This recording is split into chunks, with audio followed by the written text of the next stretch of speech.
What is up, everyone? Welcome to the first ever Punishes ValCast stream. Um, I am currently, we're going to host the podcast with me and Ape Man today.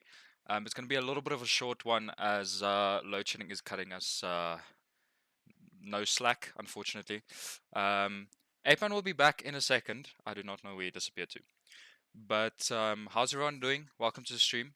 Um, Really appreciate you guys being here. We're gonna have some fun, just talk about the Valorant scene and our Valorant teams as well. As we recently ventured into the Valorant side of gaming.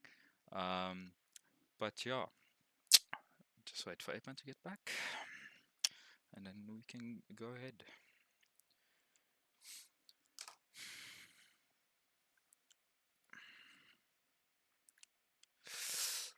What's up, little Mr. Timmy? What's up, Anas? How are you guys doing? Welcome to stream.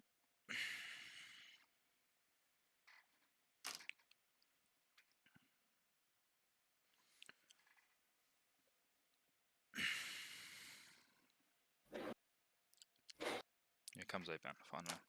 Okay.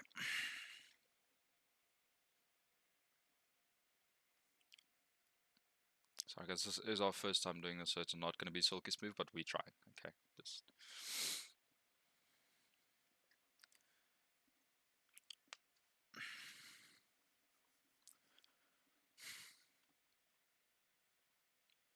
let's see.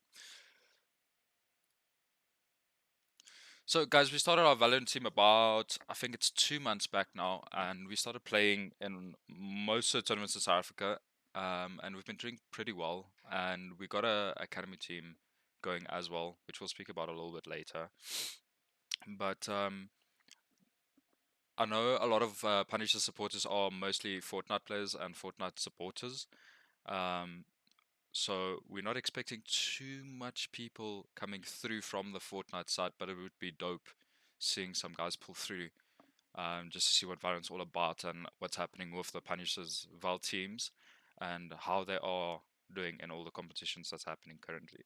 Um, both of our teams are playing in the South African Flying Shotgun League, which is happening throughout this year. We already finished stage 1, 2, and we're busy with 3 currently. So if you guys would like to watch that, it will be posted on our social medias where you can pop in and see how our teams are doing and give you support there. What's up, Scorpio? Welcome to the stream. Um, I don't know where Hitman is. Sorry, guys.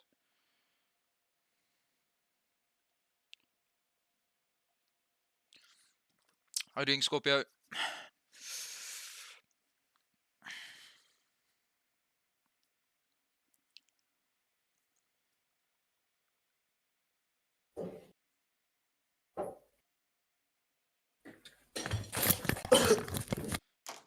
Welcome, Hitman.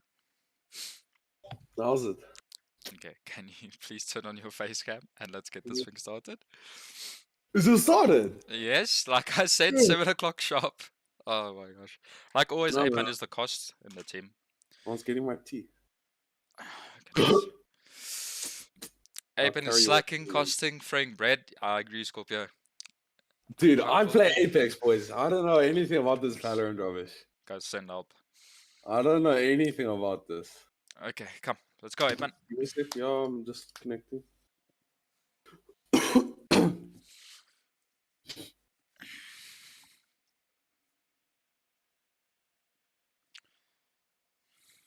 Okay, can you work, man? Okay. Yeah, it's been quite cold lately, Scorpio. The past few days have been really wild. Um, Are I'm you not. not? Hey? Never mind. Then you know. There we go. Okay. I gotta get the position right. Oh, fuck. I don't know if I'm allowed To to. me, it's like literally. I don't think I'm allowed Sure. to swear, am I? What's up, Rocky Run? Preferably not, Apeman. We'll see how Can you that turn goes. on your face cam, please? I'm just getting it in position. It's blurry for some reason, but that's okay. I'm back. We had load shedding. Oh, good, Rocky Run. We got load shedding at 8 as well, so we won't have a long stream today. There we go. What's up, Apeman? Show us the beard. Take a There beard, we go. boys. All right. I don't know. I'm deciding whether I should keep it. I think I should Okay. shave it though. Okay. Okay. Let's start with So- the. Today, boys. What is it? What is it called? ValCast or some shit? Punisher's ValCast episode 1, hosted by Timmy and me. So today we're gonna be speaking about what it's like starting a new team and an organization for a game that's basically unheard of a competitive scene. What it's like competing in a brand new game, the comp scene of Valorant in South Africa, and what the academy tries to do for its players. So, Timmy, you started the main team, or I think you were the first member and then became manager. Yes, But- that's correct. What is it like starting a brand new team under an esports org that's already established for another game? Give us To- some of the ins and outs. to venture into a new game, especially where Punishers was mostly on Fortnite content, was pretty hard. Finding players for a new team, I think, was the biggest challenge. Players that's actually decent enough to represent an organization that looks to become one of the best in South Africa. So we started off by hosting trials, and we got a few players into the team, and we started working with them, and eventually entered the scene. I believe it was about 3 months ago. Ever since, we've just been trying to improve and make a name for ourselves in the Valorant scene. The Valorant scene is small, but it's growing. So, yeah. It wasn't, Okay, so it wasn't like a very big thing at the Yeah, start, so- but it's getting bigger. that's the thing is, when you have a Valorant team these days, it's very hard to, or if you're starting a new one, it's very hard to see who's good or not, because the issue with it is, it's the only way you can really practice is by scrimming other teams. Yeah. And now, to find a team that's at your level when you basically trialing players is very hard. Yeah, And 100%. there's the mid-level teams. I don't want to throw shade at anyone, but you have Rise, you have the FE team, you have the Academy team. That's sort of mid-level teams. Then you have the lower teams that are just starting with a lot of very young players. Yeah, And then you have the players top switching tier over. teams. So you have Socks Up, you have Rise, you have WRG, and obviously they dominate. But to try Omnius and Gaming. and Omnius, They're getting there. They're getting there. yeah. So to verse a team like that when you're establishing yourself, they make you all look like clowns. So to try and put a team together when that's what you're playing against makes it very hard to establish whether someone's good or bad. 100%. I think that was a big struggle at the start, because we had a lot of players that looked like they were really good, and then eventually we started crossing them off of the list for potential players for the team, as the team synergy was just not there, or the player was just too unexperienced to play in a competitive environment. But yeah, Yeah, and then obviously ranked in Valorant right now is an absolute shit show.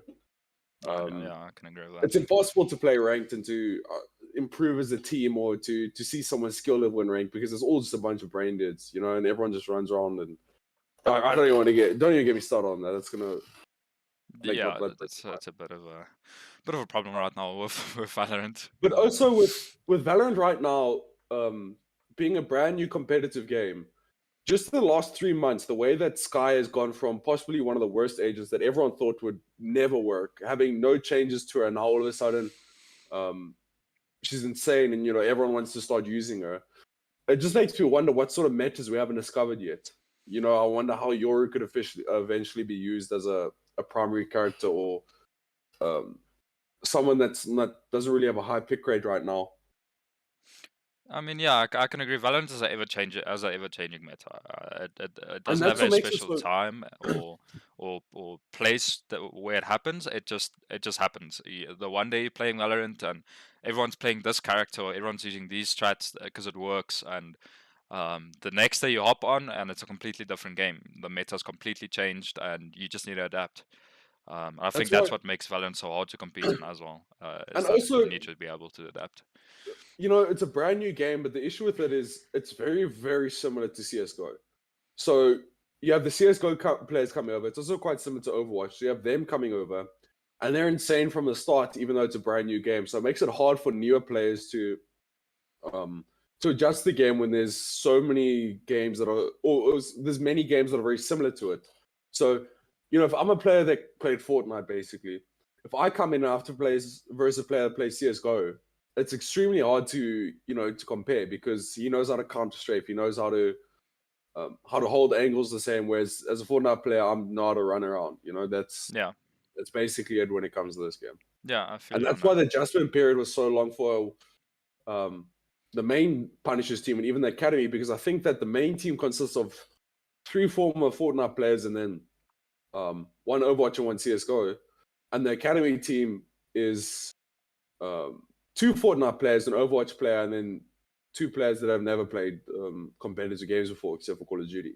So the adjustment period for us compared to a team like Socks Up or WRG that has already established themselves as good players in other games like CS:GO or Overwatch, to come over to this makes it very, very hard for the adjustment, for us to catch up. I feel like we already started with a handicap just because we hadn't played these games before. Yeah, it's really easy for them just to build on what they know already and just kind of transfer that over to Valorant. But it is what it is, and we take it heads on. And then obviously the ZA comp scene of Val right now is not great. What do we have? We have the SAVL running right now, which is the Flying Shotgun League, but there's not much to it right now. I mean, yes, it's big and it's fun because it gives you a bit of a chance to interact with other players and adjust and see skill levels, and it gives you a lot of practice. But our big issue is the fact that there's no money involved right now. It's all qualifiers coming to a finals at the end, which is nice, but there's no money involved. And without money, there's no sponsors. For the SAVL, the Flying Shotgun League, I Yes. believe the big final, there is a prize pool. It's unconfirmed as of now, but further than that, we've got Medal State putting some money into Valorant, but it's not a lot. It's not what we see from other titles in the esports scene. But there is a few new TOs and tournament organizers, oh my goodness, tournament organizers that's getting into Valorant, more sponsors, and it keeps growing.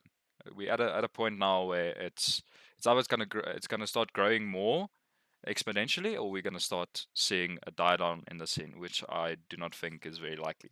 I mean, we just had the just help me out. I think it was the Campus Clutch, the Red Bull Campus Clutch, man. Campus Clutch that happened recently, but that was an international event. Yeah. And we had very good players. I mean, we had basically the WRG lineup that played with one of our players, Caesar, and they did really well, but they struggled against Egypt because of the ping difference, which was about, what was it, a 60 to 70 ping difference. It was And about that makes it very 100 hard from what I saw on Twitter. Yeah, well, 60, I think no, because I think that was the enemy teams, but they struggled with the ping quite a bit.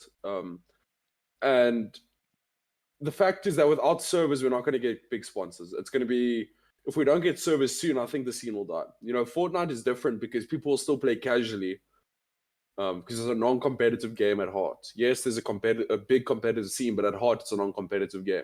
And Valorant at heart is a competitive game. You play to win, and only to win. That's why ranked is such a shit show, because everyone plays only to win, and there's no competitive integrity because of it. And that's the issue with having a South African scene for Valorant. If there's no servers and we don't get any servers, then the scene will just die, and sponsors will eventually back out. Well, if we get any sponsors, they'll just back out, because without servers, it's like playing Child's Play compared to what.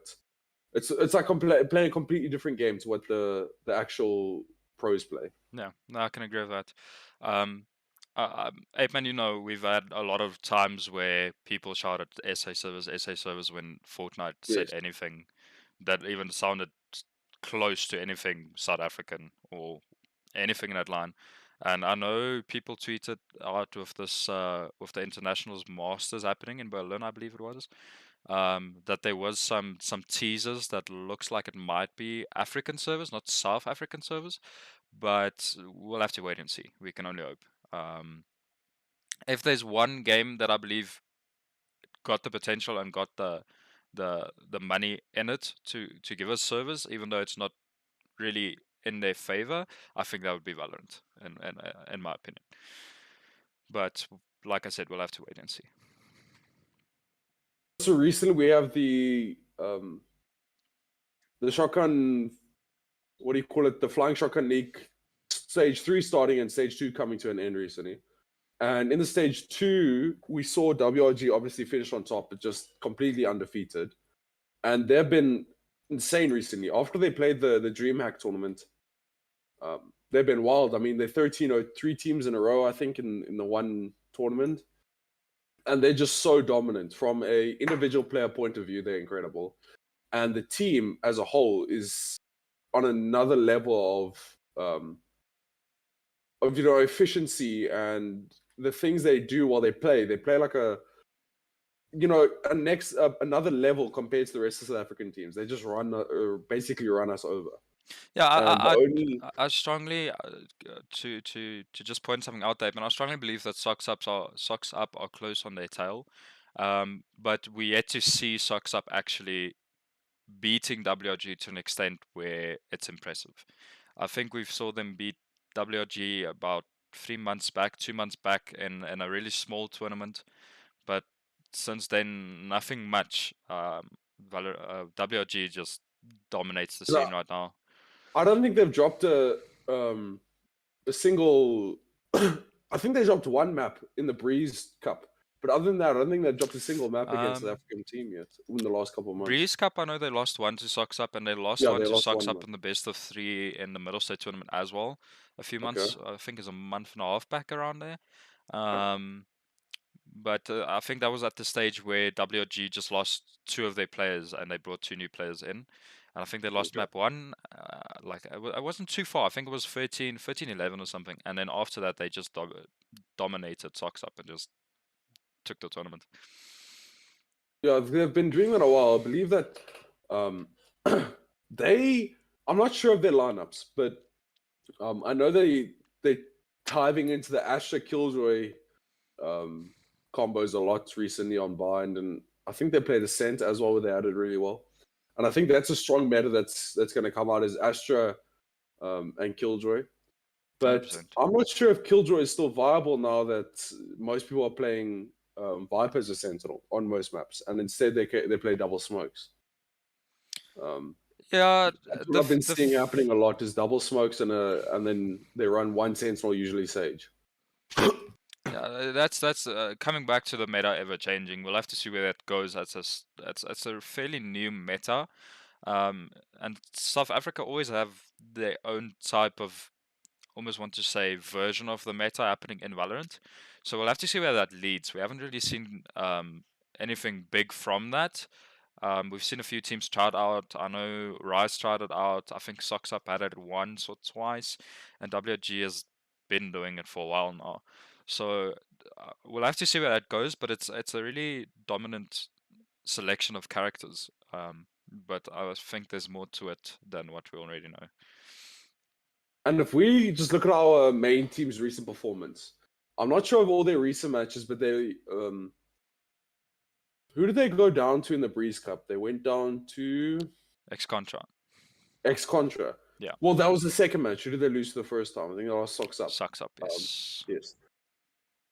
And the Breeze Cup, I kind of want to say is an exception because it's a brand new map, but the big issue with the Ex-Contra games that they couldn't counter Lumo.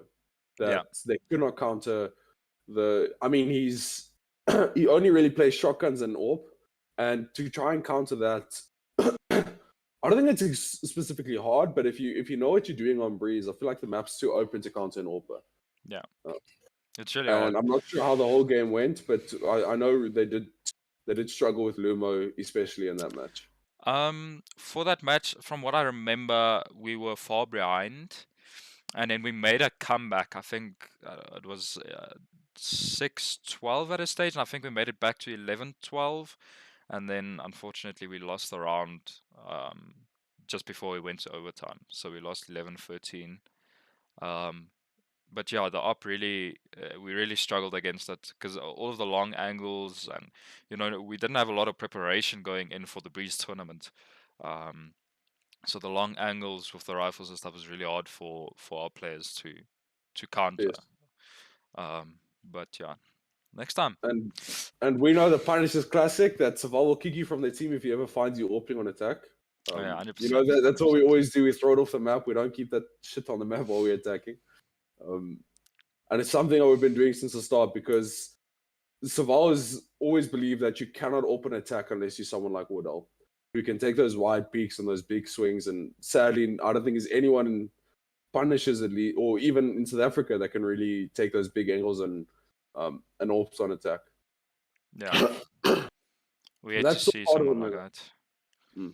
And I'm excited to see the new character coming to Valorant. I see that they made some teases about it that possibly it will take away other players' abilities, or that it could have an automatic shield like shield buy that doesn't cost you anything. But it won't be abilities that really help your team or help you. They described as abilities that put you in the situation where you need to rely on your gunplay. So I don't think the character will specifically have flashes or smokes or anything that will how do I say handicap the opponent. I think it'll all be on your aim and only things that will really help you. And I'd like to see a player like that. I mean, a agent like that put into competitive and see how it can match up against these high ability characters like Raze or Phoenix that have abilities that purely rely. I mean, characters that purely rely on your utility rather than your gunplay. Yeah, it's going to be really interesting to see. It's a whole new type of character being brought into to Valorant now. So once again, the meta will be changing, and we'll have to see what happens with that.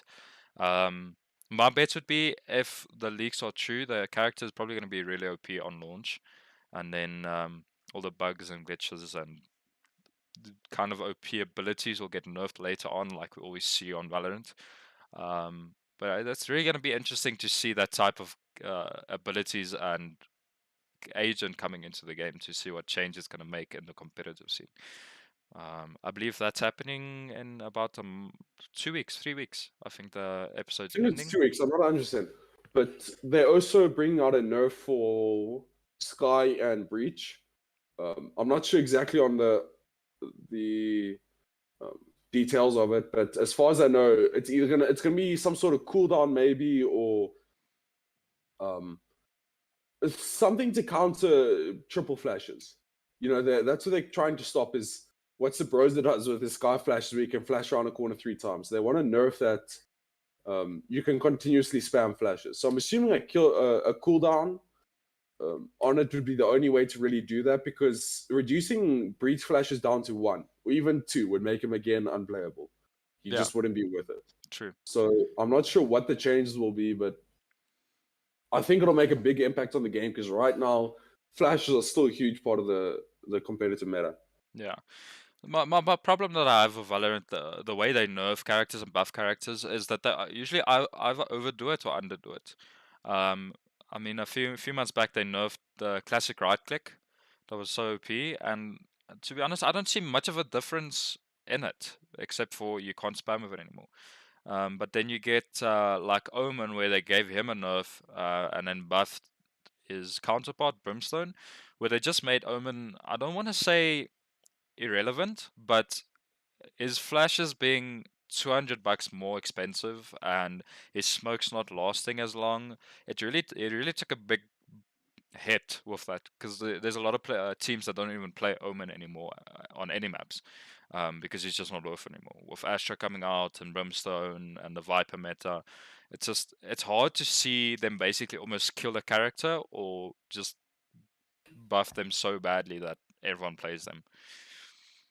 I agree. Astra meta right now is a lot of fun when they buffed her and they made it that you can pull people off the spike with the suck, made her extremely powerful, and all of a sudden everyone started picking her up. And I still don't see much usage of her ult. I'm not, I don't study the game enough to know good places to ult and good ways to use it. But even in the competitive scene, we saw Sentinels hold on to that ult for a good 5-6 rounds there in the final Masters, and never ended up using it because I don't feel it's really got much of a place in competitive. Even post plant, it's a handicap to both teams to divide the map like that. Yeah. It makes it very, very hard for. I mean, I guess I think shock dart lineups go through it. And Raise Util also goes through Yeah, it. So the only reason Util I goes call through it, you just can't shoot through it. Yeah. It's all year through it, but it's also 50-50. It depends how far you're shooting from the wall, which makes it really inconsistent, really hard to time good, and your players need to be very, very aware of players actually running through the wall and just not respecting it, because that it makes for a big problem. There's a guy running through that wall and nobody's focusing on that. The guy gets 3 kills and your round is about over. I mean, 2v5, it happens, but it's not very probable.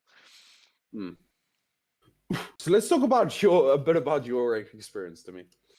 What rank are you sitting at right now? Currently I'm plat 1.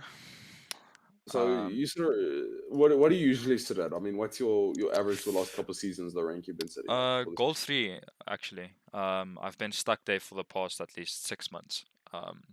Unfortunately, I just couldn't I couldn't get out of it. I made other accounts and got out of gold super easily, but my main's just been stuck gold 3 forever. But I think 2 weeks back, I finally broke the barrier and hit plat 1. And it's been going good, although ranked is not the best mode in the game right now. The ranking system is really, really broken, so to speak. But I still enjoy it. It's still fun to an extent. Yeah, I feel the MMR makes ranked really hard right now. Like I think I'm deranked to bronze 3 today from silver 1 because my teammates either AFK, I play horrible, or I'm a very inconsistent player and I haven't been enjoying the game lately, to be honest with you. I've taken a bit of a break since my Wi-Fi went out. Every time I played, I was on 230 ping from data, and I struggle to get kills. I can't carry my entire team when I'm on 230 ping, and recently the ranked experience has been horrible for me. I've been loving, grinding other games and enjoying myself, but getting back into ranked it takes like a proper mental reset because that is just not fun. 100%. At all. Yeah, the problem is within the ranks between silver and gold, there's a lot of smurfs. There's a lot of players that's boosted. They don't know what they're doing. They don't play with the team. They bait their teammates. They go AFK because they just couldn't care less about their rank. And unfortunately, I would say silver gold is probably ELOL, if you had to ask me. But yeah, it's part of the grind, I guess, and It's everyone goes weird through it. because I'm sitting, I'll sit silver 1, bronze 3. But when we verse competitive teams, I can hold my own weight. These guys are all plat 2, plat 3, some diamonds. I don't really struggle to keep up in those lobbies. But when I play ranked, I feel like I get fucking run over by these jets. The Islock jet AWP 1 tricks. Yes, like it's smashed. Yeah. And it is soul breaking to play ranked these days. I don't understand how these ranked grinders do it. You either get hit with the up 1 trick or the Odin plays. It's even more fun. Or the shotgun plays even. I mean, shotguns are so dominating, and I don't know how it hasn't been nerfed. But in Valorant, the guy just takes a shotgun, he sits in a corner, he gets 3 kills because you die, and then the rest of your team are all just brain dead and they just push into it, and it makes it really hard to stay motivated, especially to play ranked. Competitive is not that bad. Scrims are fun, and you get good practice from it. But where you play ranked with guys that just play ranked for fun, and against guys that just play ranked for fun, it really makes it hard to try and improve because everyone plays on their own way. They've got their own thinking of how the game works, which just ends up being a whole crazy shit show of players just running around, running and gunning and lurking. It's really it's a pain to play ranked, but it is part of the big game. issue comes is there's no way to practice. Like I haven't played Vol in a couple days. I mean, I played, I play a game here and there, but I have no real way to practice my gunplay, my mechanics, anything like that, because the only mode I can really play to practice is ranked, and it is so boring to play and so soul sucking that I almost want to say it's hard to get practice in the game if you're not playing scrims all night. And Yeah. in our com, there's not enough people to play scrims with. I mean, Everyone's always yes, the busy FE and team is always open. The Socks Up female team, they're always open to a scrum, and they're basically ready whenever. But if you keep on scrimming the same team again and again, also it doesn't really help. So trying to find scrum partners in the Z8 scene that is still so small is hard. And then on top of that, trying to find time slots that everyone's available now with load shedding is even harder. I mean, it's basically impossible to find a time slot that everyone's available. yeah. Now I must say load shedding's been impacting our games, our practice a lot because it's a five-man team-based game. To have all five people that's living in different parts of South Africa online at the same time is really a struggle between everyone's personal lives. They got things to do and they got Mm. work or whatever, they got university, and then you've got load shedding as well, or internet problems, because I mean, it's South Africa, we all have those. It's a struggle.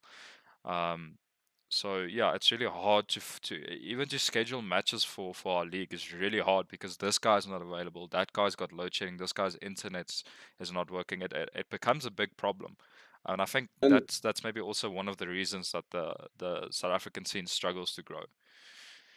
and now with the SFVL, I mean, with stage 3, we schedule matches 2 weeks ahead, right? So say I think we have a match next week Wednesday, don't we? I'm pretty sure we do. Um, Yeah. and we have a match next week Wednesday. We all pitch up to go play it, and two of our players have load shedding. One of theirs does.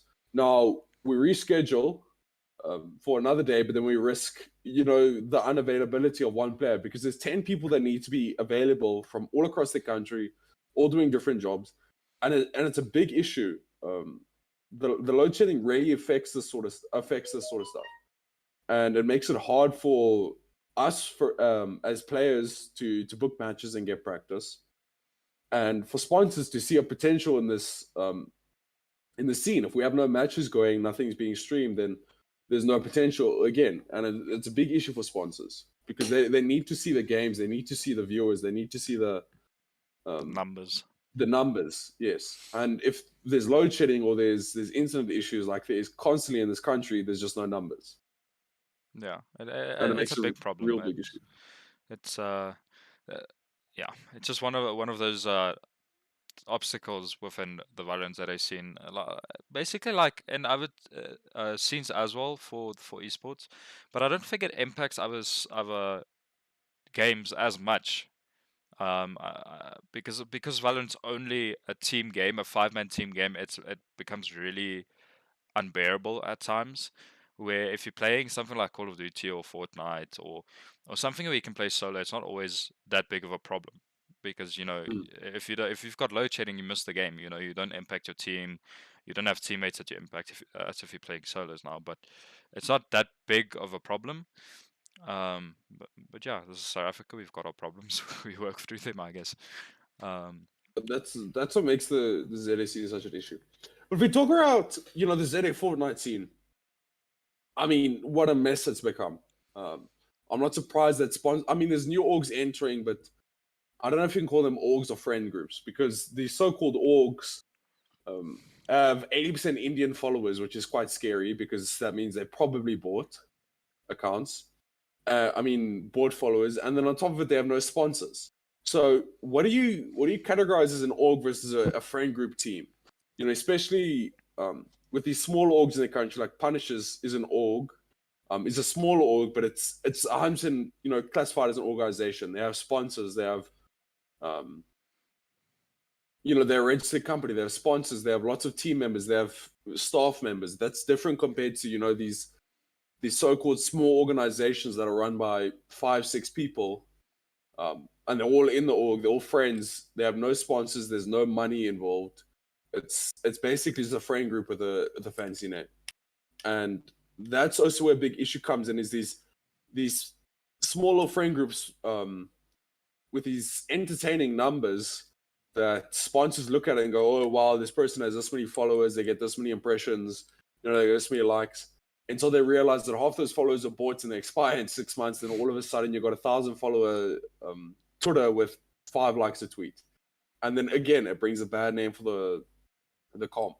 And that's what happened with Fortnite, and it's still happening. And I think that's why many players decided to, or I think that also pushed a lot of players to leave the scene.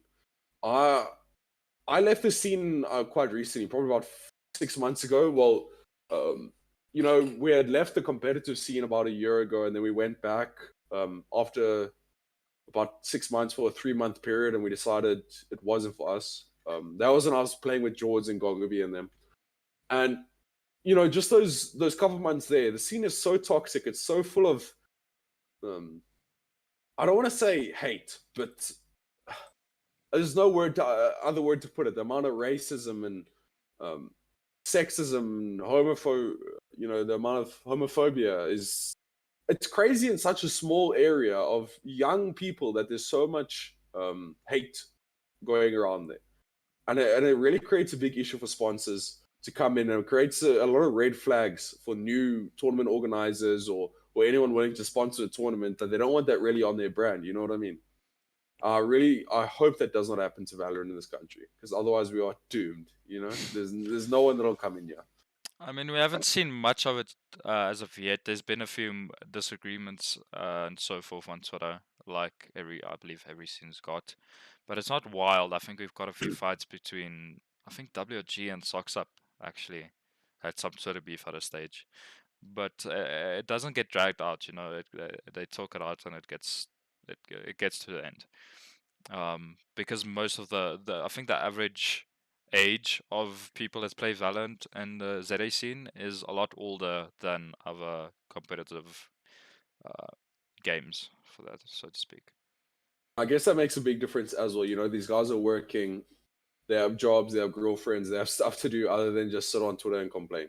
And I have no issue with Twitter beef. I think it's a bit of beef. It pulls likes, it pulls views, people enjoy it. It gets around, and it's always good for the impressions. But the problem is when it becomes, as the internet would see it, as offensive.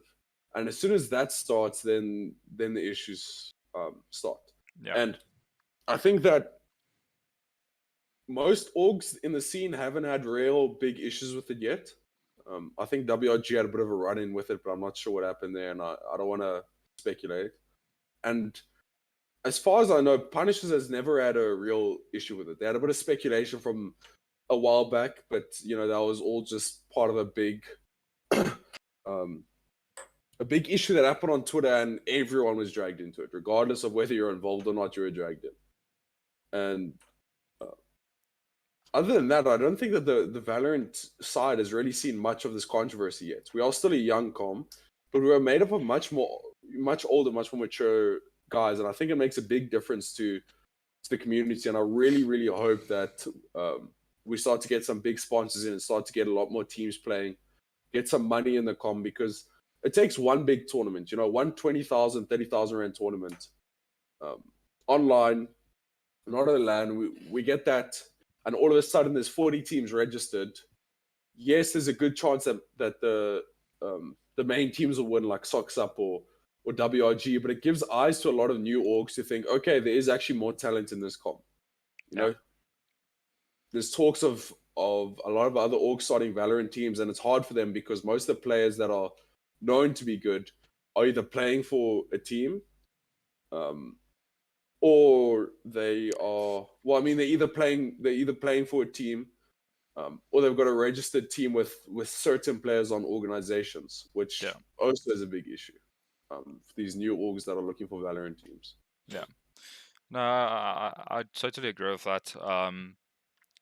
The thing also is with the Valorant scene, we constantly have new players coming in from all different types of other competitive games. We've got a few people that's pretty well known in the Fortnite community coming through to the Val side of things now, and we've seen them playing and we've seen them performing, and if they stay, maybe they'll be one of the best in the Valorant scene. We'll have to see. I know there's a lot of competitive CS:GO players that's coming to Valorant now. To come try and compete and see how they can do. I think we've got 2 or 3 new teams in the new stage of the Flying Shotgun League where it's full of CS:GO players. So we'll have to see what they got to show for the experience from CS:GO. But yeah, I think Apeman, And you know, do you know who's some of the Fortnite players that's been joining Valorant lately? I think Woke and Yeti have been playing recently. We versed Yeti in the ACGL 2v2s. That was a lot of fun. He's a good player, a nice guy, definitely deserving of a team. And I'm not sure if Woke is full time Valorant now. I know he's left his org um, in Fortnite. I don't know if he still plays it. I think a lot of guys are maining Valorant, but still putting Fortnite on the side there. No. And I'd love to see those two go somewhere. I think Woke and Yeti have a lot of potential. They're young guys. Um, they're good people, and they definitely have the gaming talent. And I think that them joining a team would bring a lot to it because they're already well known in the com. Um, and I think that them joining a team would get a lot of recognition for the team and for the Valorant community in South Africa. I Yeah, don't know yeah. any other players that have really quit to come over to Valorant, but I know that CS:GO is holding back a lot, or most of the CS:GO players are holding back a lot because of the lack of servers. And if we do get servers, I think the migration from CS:GO to Valorant will be huge. But then the issue comes in is when is it too late? When is it?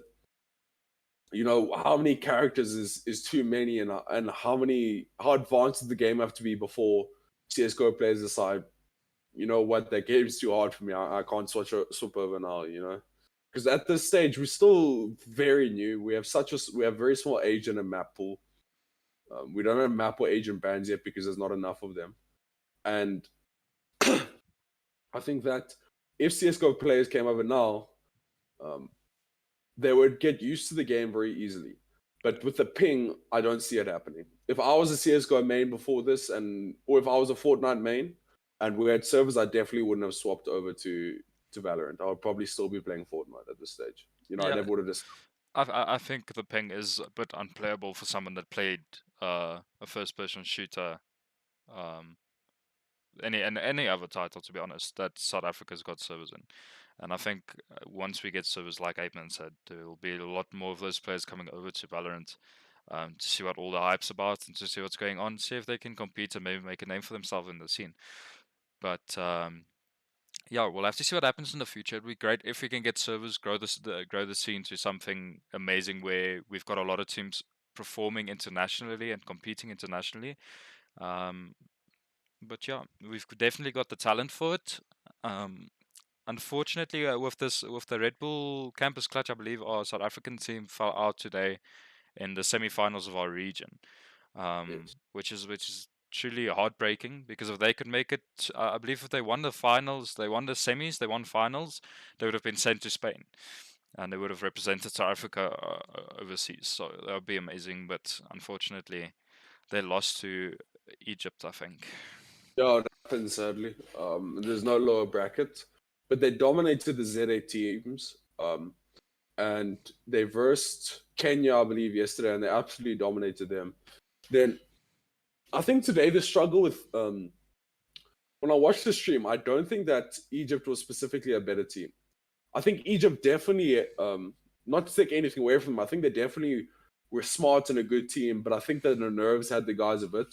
I saw some stuff happening that I don't think specifically that Egypt won that match. I think that ZA definitely lost it.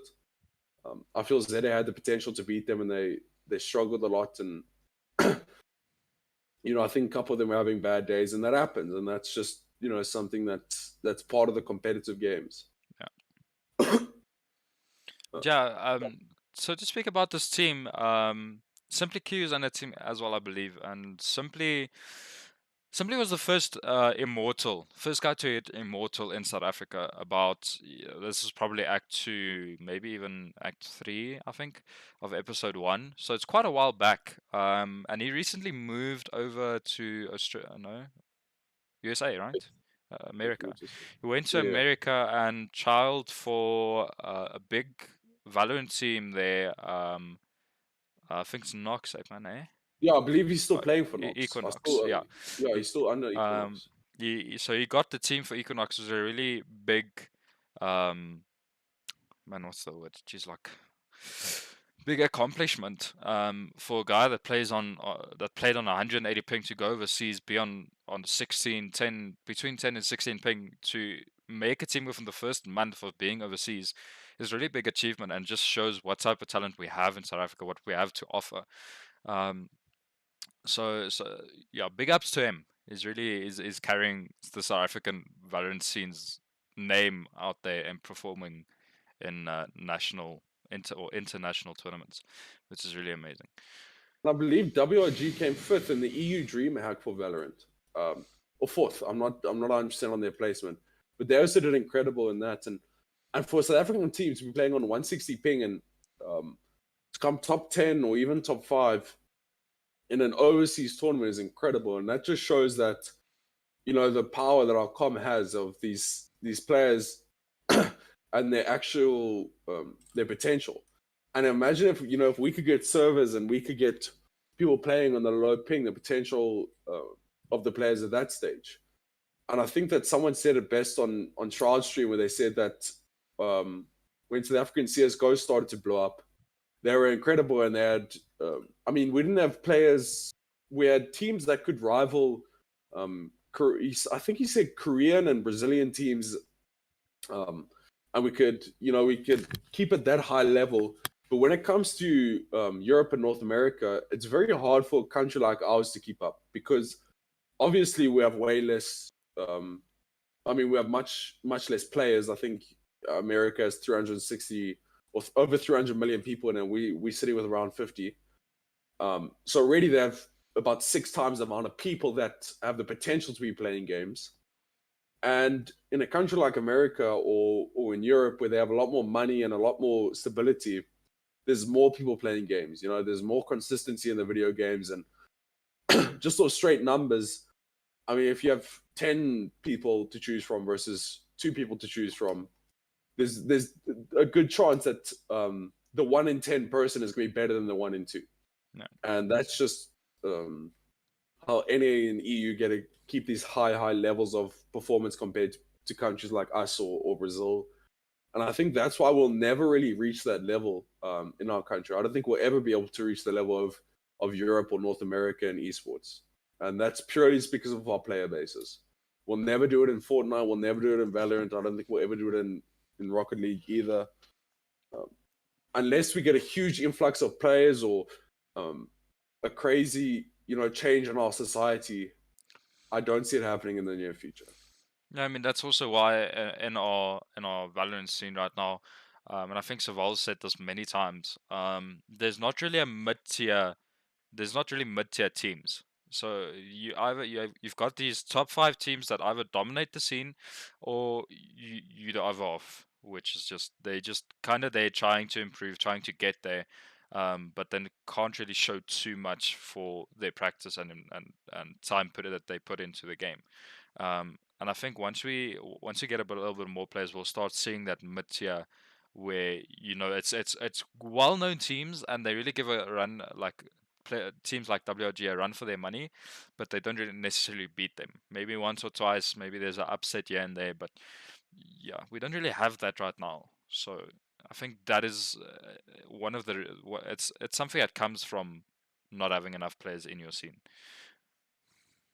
Yeah, I agree, and I don't think we'll ever get to that stage, sadly, with enough players. But I'd like to see that middle class sort of pull itself through, because right now we have. I would like to say Socks Up. Nice to me. You can see what DMs there. I like to see Socks Up. I think right now we really see Socks Up, WRG.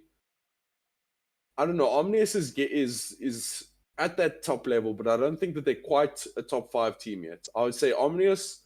I would say Socks Up, WRG, Who Asked, which is basically Cas5 and DNMK, former players that are playing together, and they're also an incredible team right now.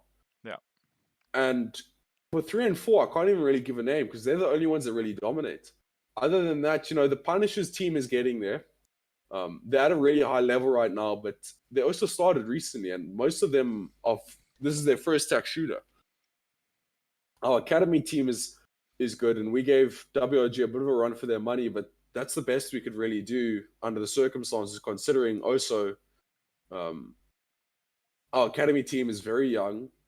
It hasn't got any real experience. And I think 3 of our 5 players have no competitive experience whatsoever in any games. So that mentality is a big problem for us. Is getting that mentality right, because if you've never played a competitive game before, in the start, as soon as you start losing, in You your don't mind, have you that start thinking there's no confidence. win. Yeah. Yeah, and it becomes extremely hard. Yeah, I mean, we've got both of our teams are ever growing, and we keep improving, keep putting in the work, keep putting in the practice. Especially with our academy team, where they've got no experience. The academy team is basically to give them the platform to gain some experience in the competitive scenes and to see what they can grow into to possibly play for our pro team or for other teams, pro teams, competing in the environments that they've seen. Um, but yeah. Is there anything else from your side, Apan? I think we need to wrap it up. Yeah, I Load think we're gonna shedding's wrap gonna it up catch because us. the load shedding is gonna smack us soon. Classic South Africa. Next week will be the same time, 7 o'clock, on a Friday. It'll probably be longer, and I think we've got some people joining us. We'll probably announce the lineup next week. I don't know if I'll be here. I think we've got some players from some other teams, some other orgs that might be joining us for interviews. And to speak a bit about what they're doing in the team. I think we've got a new team that just started up. One of their players. And this was just basically to introduce you guys what the ValCast was, speak about a couple of things that we started in the team and what it's like starting as a brand new Val team. But I think that's all for today. We haven't really had much of a topic, seeing as South African Valorant has been very quiet for the last couple of weeks without the league. But next week, Friday, same time, ValCast episode 2. I think we're going to have 5 guests. So we will announce it next week, and that's all really from our side. I don't think there's anything else we needed to discuss. No, I think that's it for now. But thanks for popping in, guys. This was our first ever, me and Apeman's first ever podcast we did. So just bear with us. We will find out the rough edges and get better as we go on. But thanks for popping in, guys. Really appreciate it. And I hope you guys have a great weekend. And then we'll see you guys next week.